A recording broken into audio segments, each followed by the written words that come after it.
What is going on, pro wrestling fans? Welcome back to Squared Circle Speak. I am Ryan, and with me, as always, is my co-host, the charismatic enigma, Nathan. Didn't you already use that one? I don't know. I don't write them down. I just say it whatever comes in my head. Uh, and welcome to our AEW review, weekend review from this would be the week of August 25th through August 31st.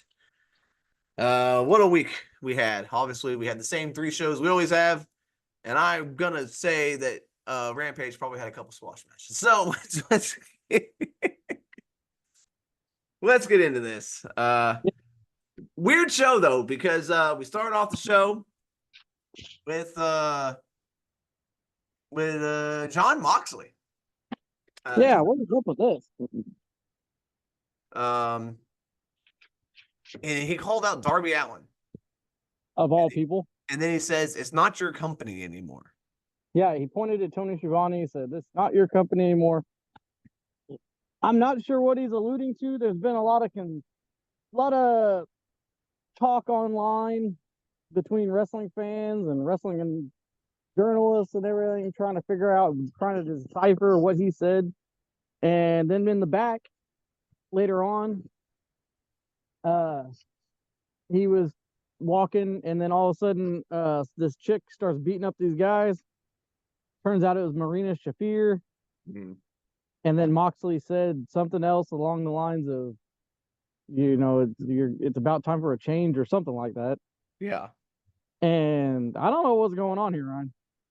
There's rumor that there's people talking that maybe theirs is either a new faction, or maybe it's just maybe the BBC is expanding to women now, or there's some people thinking that this is a completely different thing, like a new thing, and people are going all off the wall and saying that Shane McMahon could be involved, and it could be some kind of takeover storyline. It wouldn't surprise me if that's what they're trying to go. But I don't want that. I hate these takeover, company taking over, faction warfare shit. I hate it. I've never liked any of those storylines. The only one that worked halfway decently was the NWO, and even it got too bad. So I don't have any faith that Tony Khan could pull something off like that as good as, say, WWE has in the past, or even WCW, or even TNA. I don't think he could do it as good as what the fucking Aces and Eights was. And so if that's the way they're going, I don't want to see it. I'm hoping this is just, Moxley being different and doing a new thing. And I don't know why Shafir is involved. That was kind of random. Yeah, I mean, I know they said backstage Moxley was high on her, but I don't know if that's why, but yeah, it's really weird, dude. What else happened on the show, Ryan? Hangman Page beat Tomohiro Ishii. Swerve came out afterwards, and they're going to wrestle it all out, because why not? In a steel cage match. This is the problem when you have a pay-per-view 2 weeks away from each other.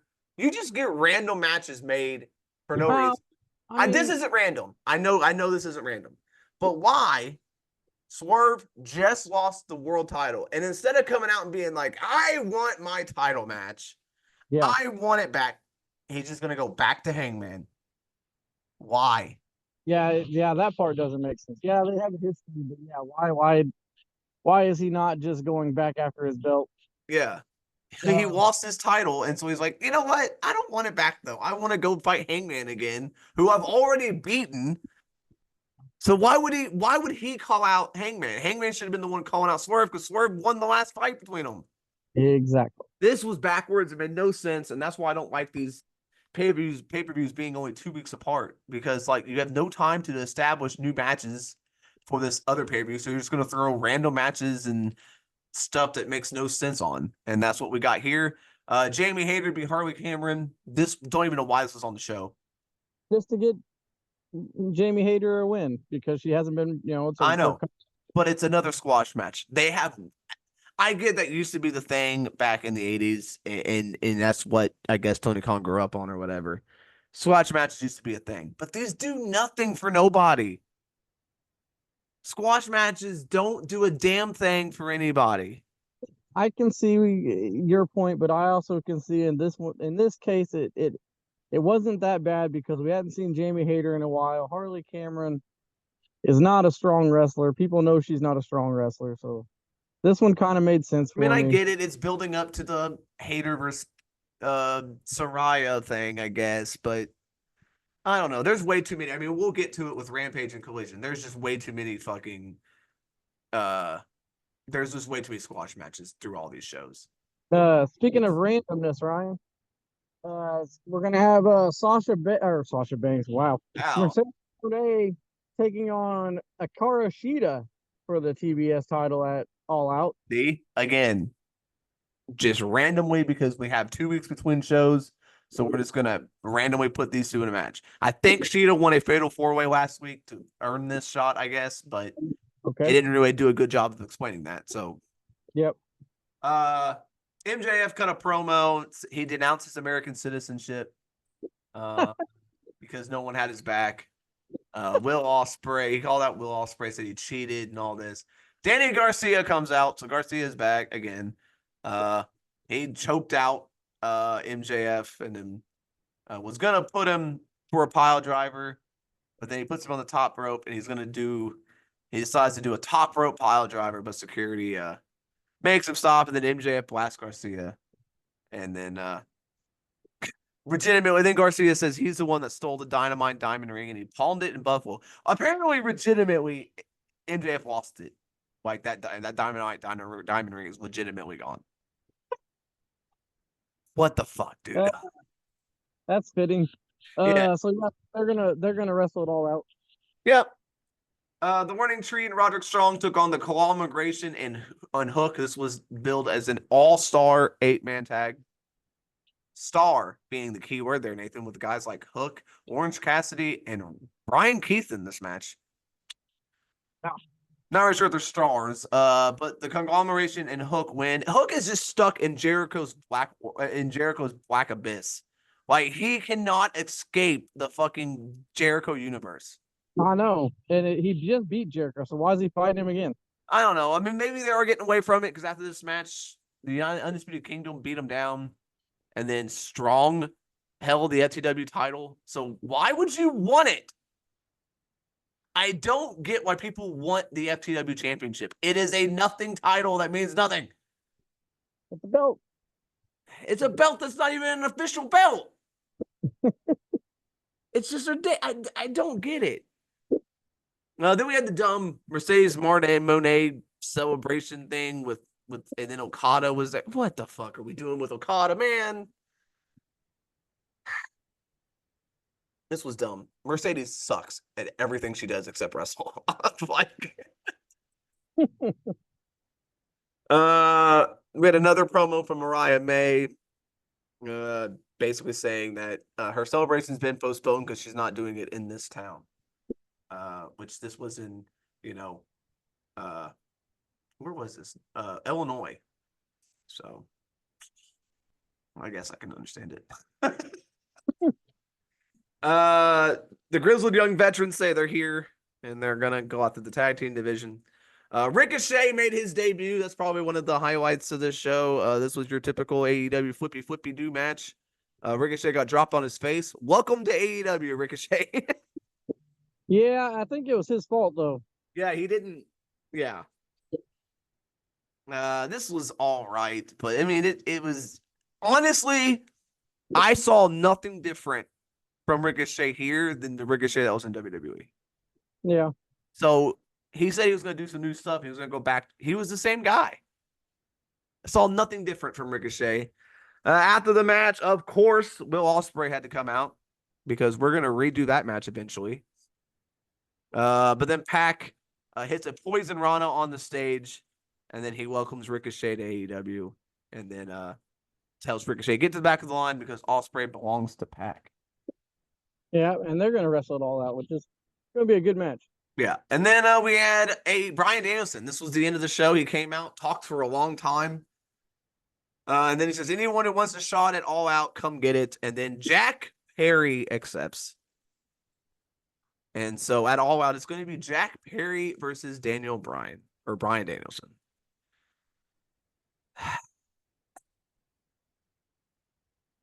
Yeah, not too thrilled about that match. I mean, I get it, but like he's already a champion. So like why his first Brian Danielson's first defense is against Jack Perry. Well, my question is, why is Christian not getting this match? Like he won that thing. He gets it when he wants. It's like Money in the Bank. He didn't want it at a pay-per-view? I mean, you know, he's gonna be like Edge. He's the ultimate opportunist, Nathan. He's gonna get it whenever he wants it. Okay, whatever. Yeah. You would think he'd want it at a big pay-per-view. Coming off of where Brian Danielson's probably injured and got busted open. He's got neck problems. He's gonna about ready to retire. I mean, Yeah. I think now would be the perfect time to cash in, but that's just me. Yeah. So this show was not great. They did a lot of, I will give them credit for their storytelling. They did a lot of good storytelling here. As far as with the Moxley thing and with some other stuff, but as far as wrestling, not a great show. We only had like 4, 5 matches, but neither one of them, or like 4 matches, and neither one of them were really any good other than the Ricochet match. So So you need to have at least 6 matches. yeah, not a good wrestling show. A lot of talking segments and a lot, but they did do some good story building. So I will give them that with the Danny Garcia, MJF stuff, the Moxley stuff. So we do have some intrigue going on always here, somewhat in AEW. Also, it was announced. I don't know if this was announced on Rampage or where it was announced, but Willow and Statlander are gonna wrestle in like a street fight or something. Yeah, because that's all they know how to do. Just do another random fight like that. I mean, that's all they do are like fucking street fights all the time on these kind of games, and it's like, but yeah, like I said, just matches thrown together. I mean, that one's got story behind it, so I can't be too mad at it. But I just why these pay-per-views are way too close, dude. Doing pay-per-views 2 weeks into WWE used to do that shit, and it used to piss me off every time because they're Yeah, just too close together. You can't build anything between pay-per-views. yeah, and they set up deals uh on Triller where you could get both pay-per-views for $70. So there's that. All right, let's go to Rampage. All right, Rampage kicked off with Jeff Jarrett and Jay Lethal versus Private Party versus the Undisputed Kingdom, a triple threat tag team match. Why? Oh, Yeah, I don't know what it wasn't for. I'm Andy. not sure what this was for because I doubt a title match is on the line because the champions aren't even there. But Jeff Jarrett and Jay Lethal get the win. This was fine, but nothing. Hey, Jay Lethal finally got a win. Yeah, nothing special here. They made the Kingdom tap out, so it was what it was. Mina Shirakawa took on Missa Kate. Speaking of, I told you there was going to be a bunch of squash matches. Here we go. Squash match. Shirakawa wins. Yeah, apparently she has signed with AEW, so we're gonna see a lot of her, which is okay with me because she's hot. Yeah. Another squash match. Grizzly Young Veterans took on the Outrunners. Grizzly Young Veterans win. The Outrunners got a little bit of offense, but basically another squash match. Another squash match as Nyla Rose beat Amina Belmont. Headbutt, lariat, avalanche, chokeslam, beast bomb, match over. The only problem with doing all these squash matches is you're building a lot of people up at the same time, and like There's especially too with the much, women. man. Like, Well, I mean, you're building up Mirakawa, you're building up Nyla Rose, and it's like you got 2 belts that they could go for, but yeah, you also got Jamie Hayter on the way up too, so it's like yeah. I mean, especially like if you watch fucking ROH, that's like all it yeah. is like squash matches the whole fucking show. And like it's just so much, man. Like you could just skip forward half the show and you miss nothing. Yeah. And I don't know, you know what I mean? No, I Your get. main event of this show was a fatal four way. Kanuska take talk Keshka, Leo Rush, Commander, and Mortos. Keshka's back from competing in the G1. Uh, Obviously he gets the win here, which is great. Of the four in this match, he's the one that needed the biggest win here. So he looked good. This was a really high flying, fast paced match. But Kateshka won, so good there. Um, it wasn't for anything, and so just doing that's the one. It's just they do so many random multi-man matches, and they just nothing on the line. I feel like a multi-man match, there should be something on the line. Number Right. one contendership, a championship, something. And to do these all the time, like every show has multi-man matches almost, and I'm like, what is all this for? Like, Yeah. so Rampage, little better than normal, actually. We had 3 squash matches, but you had 2 pretty good matches there. So, all right, 2 Collision. We kicked it off with the conglomeration because who else would kick off Collision? Let's be honest. The conglomeration, Orange Cassidy and Kyle O'Reilly teamed up with Hologram to take on Johnny TV, the Beast Mortos, and Lee Moriarty. Decent little tag team match here. Hologram did his stuff. Johnny TV didn't look great. Not really sure what was up with him. But he just didn't look good here. I think he's phoning it in at this point. Yeah, he probably is. He didn't do much, and he didn't look like he was really trying too much, and he looked off his game. He kind of like landed on his head at one point too, so I hope he's not, but yeah, he didn't look too good. But the conglomeration and hologram win. Hologram wins with a crucifix pin. We had a trios match next as the premier athletes took on the Bang Bang Gang. This was pretty much a squash. Bang Bang Gang gets the win, pushing them, I guess. So, third match, FTR versus the Undisputed Kingdom. Perfectly good match here. Really good. You got 2 really good tag teams going at it. Undisputed. I'm happy that Undisputed Kingdom. They were on all 3 shows. They're getting a little more, getting them a little more reps here. They're actually, showing them off a little bit because they were a good tag team that was not getting used for a very long time. Yeah. Um. Oh yeah, go ahead. No, I was gonna say the ending came. The Kingdom were looking for the Spike Power Driver, got interrupted, and then they hit the Shatter Machine, and then on Bennett, and then a Powerplex on Taven to get the win. So What FTR. happened? My question is, what happened to the Gun Club, the Guns, and what happened to the Acclaimed on these shows? Yeah, I don't know. They're missing in action. Yeah. After this match, the Grizzly Young veterans attacked FTR. James Drake grabs a mic and says, "This is where the best wrestle, and that's why they're here. And they're tired of being compared to FTR." And so yeah, so I guess we might be having an FTR GYB feud, which I'm not gonna be mad at. Yeah. Perfectly fine with that. Again, we do not have tag team champions that are even on the show anymore, so I guess I got to give these guys something to do while they have no titles to compete for. Yeah. The next match, Top Flight, Action Andretti and Leo Rush versus the Outrunners and the Iron Savages. This was an 8-man tag team match, which was just 4 big dudes versus 4 high flyers. Uh, Typical big man versus small guy match. They all did a bunch of stuff. Top Flight, Action Andretti and Leo Rush win.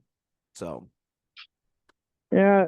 Once again, we got the same people. Like you got over 100 people on this roster. Why do you having the same people wrestle on back-to-back shows? yep. Speaking of that, Tomohiro Ishii took on Kyle Fletcher. Both of these guys have wrestled already this week, and now they're wrestling again on this show. Yeah.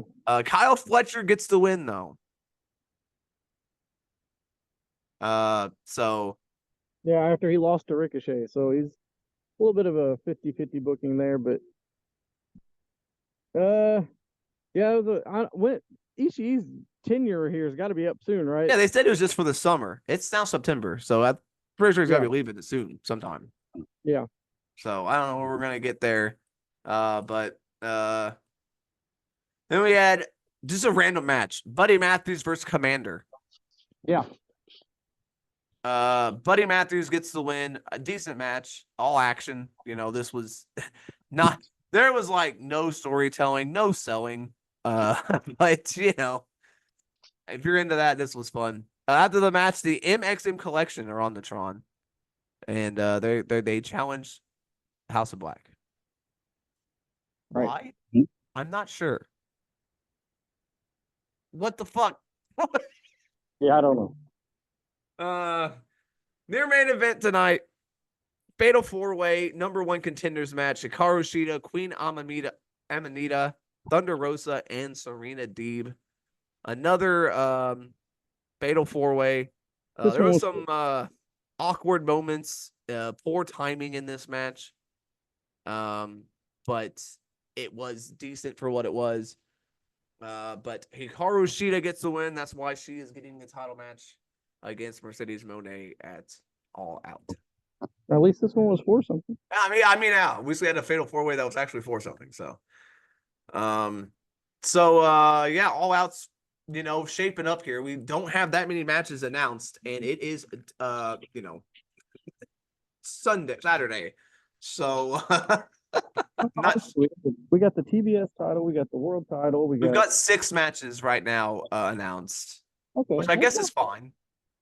I guess that's fine. We've got Ospreay versus Pac for the international title. Nightingale versus Statlander in a Chicago street fight for the CMLL Women's Championship. Swerve Strickland versus Hangman in a steel cage. MJF versus Daniel Garcia. Monet versus Shida for the TBS Championship. And Danielson versus Perry for the AEW World Championship. I'm sure they will announce more matches tonight or this week on their shows, but other than that, we've got a little bit of news. Let's see what we got news wise. Actually, there's not a lot of news.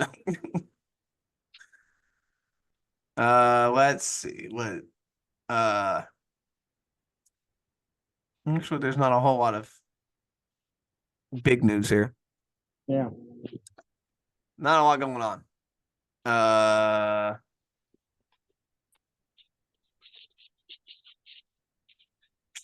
Yeah. So do we really think this is going to be Shane McMahon? I mean, I could see them, I guess, doing Shane McMahon, but I just don't. I don't know. I think people are just speculating just because he had that conversation apparently. Yeah. Why even John Moxley and Shane McMahon? Like, how's that come together? Yeah, I have no idea. I don't know how that would make sense. Tony Khan has announced that on this week's Dynamite, Pac, Claudio Castagnoli, and Wheeler Yuta will take on Will Ospreay, Orange Cassidy, and Kyle O'Reilly, as well as Mariah May defending the World Championship against Nyla Rose. And Kazuchika Okada will defend the Continental Championship against Kyle Fletcher. There you go. See, these wins are meaning something, right? Yeah, okay. Why can't this just be at the pay-per-view, though? You've got a pay-per-view fucking this week. I don't know. I mean, hey, if it's only 6 matches, that would be fine with me. Yeah, I was gonna say, why are you complaining? You usually don't complain about stuff like that. That's true. I think that's gonna wrap this up. The show of the week. It is Dynamite. It has to be Dynamite. I mean, Dynamite, yeah, it's because of the story building it did. Every other show basically had no story. So Dynamite had to be show of the week. It was not better than anything to be put on this week, though. No. But Dynamite is the show of the week. Second would be Collision. Even though Rampage was better this week, maybe we could start seeing Rampage, better. Had 2 pretty good matches there. And instead of your typical 1 match, that's good. So, hey, maybe AEW can pick their stride up. Maybe this new story they've got building can kind of pick this company back up, because they've been in a lull lately on their TV shows. As far as selling tickets and ratings and all that are kind of down. So hopefully maybe we can get a little momentum going here. Yeah. I hope so. I mean, I think they said they only did like 1,000 people or something at their fucking, like, what the fuck is going on? How do you go from doing 50,000 people in London to only doing like 1,000 people? It was Illinois, Ryan. Like, It was Illinois, Ryan. I mean, come on. I mean, it was at, University of Illinois, but I don't know why you go there. That's a cool arena. It's just not a wrestling town. Yeah.